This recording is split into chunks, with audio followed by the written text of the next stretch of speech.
Keep in mind, allegations that this debate was rigged started the moment the betting markets started implying that Donald Trump was losing the debate. Now, those are betting markets. They could be manipulated as well, and they fluctuate a lot. And yes, Kamala has pulled ahead in the betting markets. But some of the first rumors that we heard were that Kamala Harris was wearing an earpiece and she was being fed information about what to say or zingers to say. Potentially even wearing novel earrings that had like a little speaker on them. We're going to get into this whistleblower complaint here, but that's major high risk. You lose one of those, they fall down, and it's just like blatant evidence of cheating. That would be really bad. I don't think that's worth the risk. I think she had plenty of debate prep, and Donald Trump just didn't prep as well as he should have. But let's listen to these new whistleblower allegations to see if there's any potential credibility here and what we should pay attention to. There is now a serious allegation circulating that could totally be fake news, but we need to address it. There's an allegation now circulating that somebody claiming to be an ABC whistleblower is going to, quote, before the weekend, release a signed affidavit to allege that the Harris campaign received or helped draft the policy questions and debate questions that were asked on the debate between Trump and Harris, and that Harris was promised not to be fact-checked if she went on the ABC debate. We have a lot to unpack here, so let's go ahead and start with where this speculation and rumor is coming from, and then I'm going to give you my opinion on all of this. Keep in mind, it is coupon code expiration day. It actually expires in like 2 hours because we're doing, for some reason, we decided to do a 6 p.m. end California time for it over at meetkevin.com. You know the drill. You get lifetime access. You pay once. You get to find out my multi-million-dollar trade, soft landing or recession. It's not a short. It's not a short. It's actually a long position. It's not a short. And it's also not a bet against the Qs, for example, or any individual stock. That's why I think it can do well when and if we have a recession. I think it'll do extremely well. And if we don't have a recession, I also think it'll do well. Well, there are ways it could do poorly as well. And if you want to sort of watch my positions change over time and discuss them with the course members, you pay once, you get lifetime access forever, and you're guaranteed to get the lowest price. So as these sales expire, the price just goes up over time. All right, so Bill Ackman quote tweeted this, and this is where I saw it. Bill Ackman tweeted, "If this turns out to be true, this is a serious breach of journalistic ethics and a death blow to the ABC network reputation." So at least Bill Ackman is acknowledging that it could potentially not be true, which that is something we have to consider at this point. Is this could be made up, and it could just be disinformation that's being used to try to re-promote the Trump campaign, right?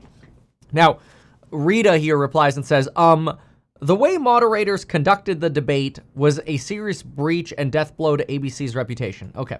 So obviously, even since debate night, I was commenting on, wow, and I was tweeting this too. I was tweeting, hey, why does it seem like Trump has gotten fact-checked 4 or 5 times here?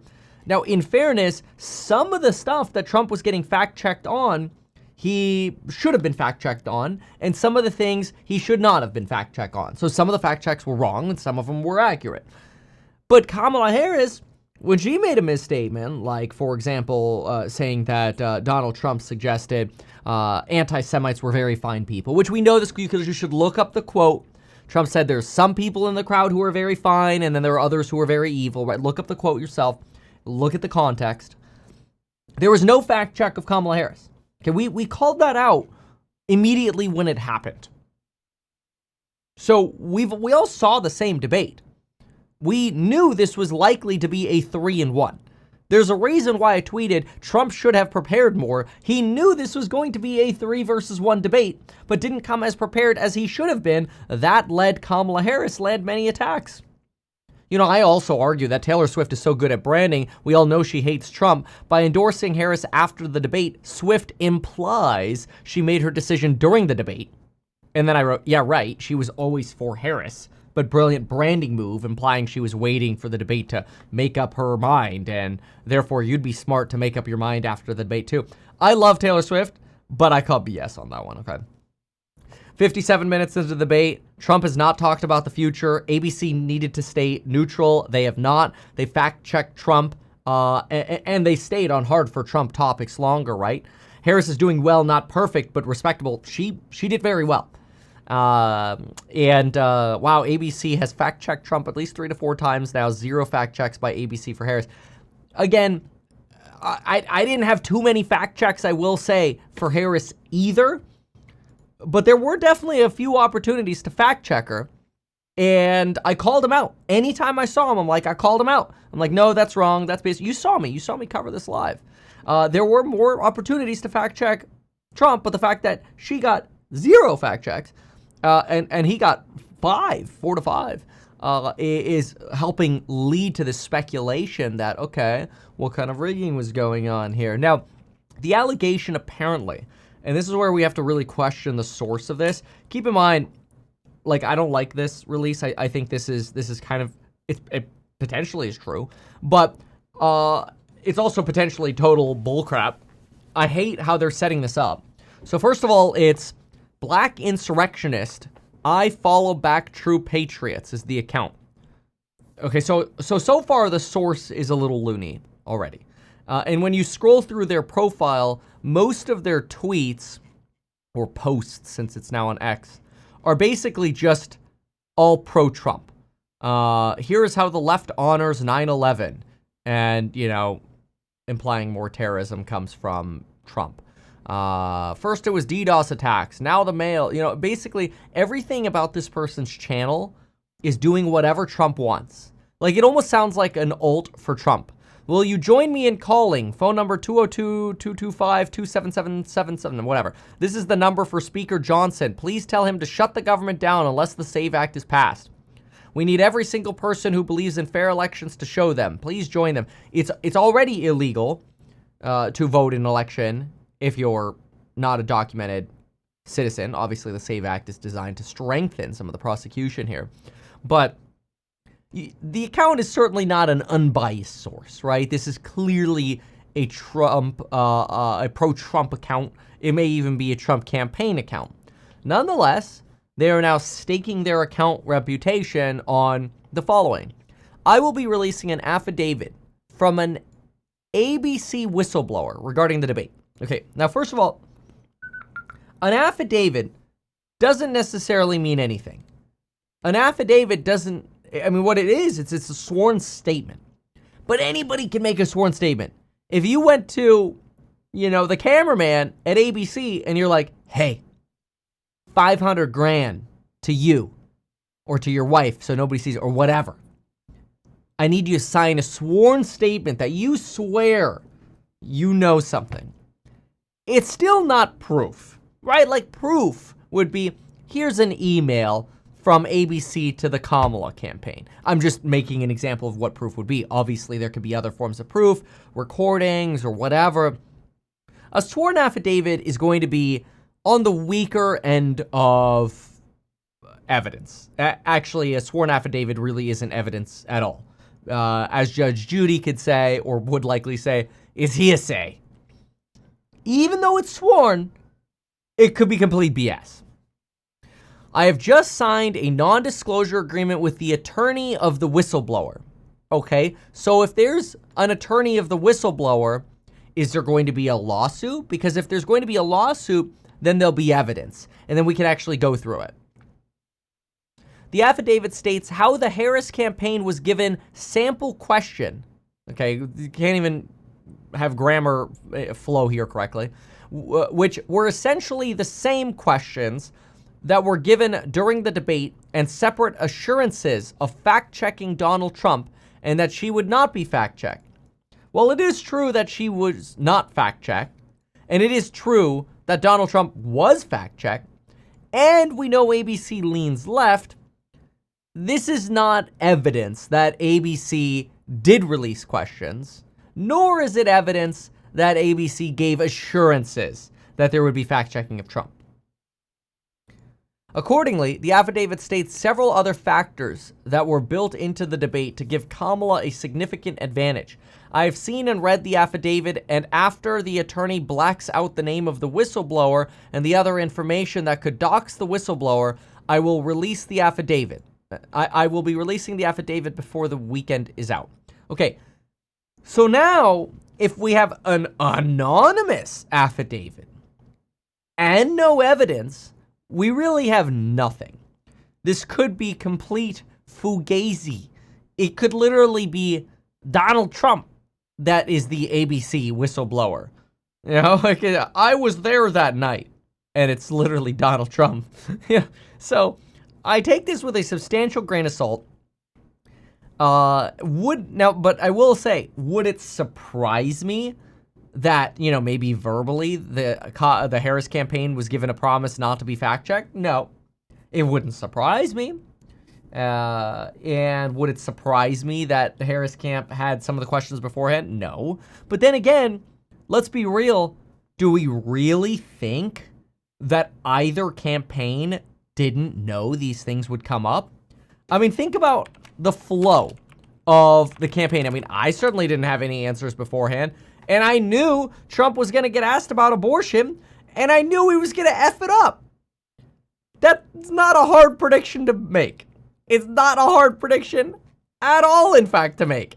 It was actually pretty freaking obvious that Trump was going to get hit on abortion, and he was going to screw it up. The flow of the debate was intro, Trump tariffs. After Trump tariffs and some parts about the economy, we get into China and Taiwan, and then straight into abortion.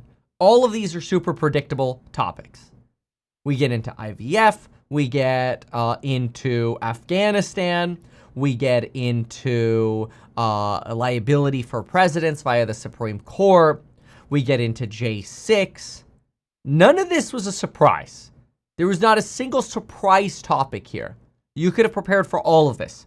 Fracking, oil, climate change, defund the police. Come on. I could have written these questions. You could have written these questions. None of these questions were a surprise. Trump could have been substantially more prepared. And he chose not to be. That's on him.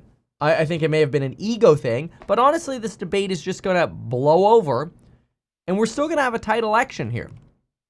Now, Donald Trump apparently is now also coming out suggesting that not only should there be no tax on tips, but there should also be no tax on overtime pay.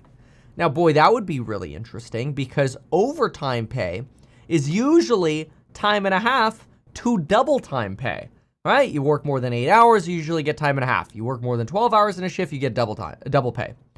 Dude, if you didn't get paid tax, like if there was no tax on overtime pay, that would literally, I mean, think about this for a moment. Let's say you make $30 an hour, okay?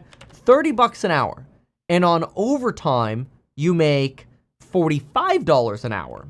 Well, divide that by your tax rate. So, you know, I don't know, 1 minus your tax rate, call it 67%. And we're going to divide it by that, saying you pay 33% in taxes. That means ordinarily you would have to make about $67 to be left with $45 after. So in other words, if you were working time and a half and that extra time was not taxed, it would be like working for $67 an hour at time and a half. So normally your wage is $30 an hour. Time and a half not taxed would be like $67 an hour. Double time not taxed would actually be like 3x pay. And it'd make a lot of people want to work overtime. That's for dang sure. So, interesting. Can any of these presidential plans from Harris or Trump actually really pass? Well, they'd really need to sweep. And they need to have some form of majority. I think there's a higher likelihood of Republicans controlling the House and the Senate. Just because of where the dynamics sit right now, which seats are up for grabs. Seats that Democrats might not hold on to or Republicans might win. But it's a toss-up right now in terms of who's going to win the election. So you're probably going to have a divided government. And you're probably going to be in a situation where a lot of these big plans don't go through anyway. But we'll see.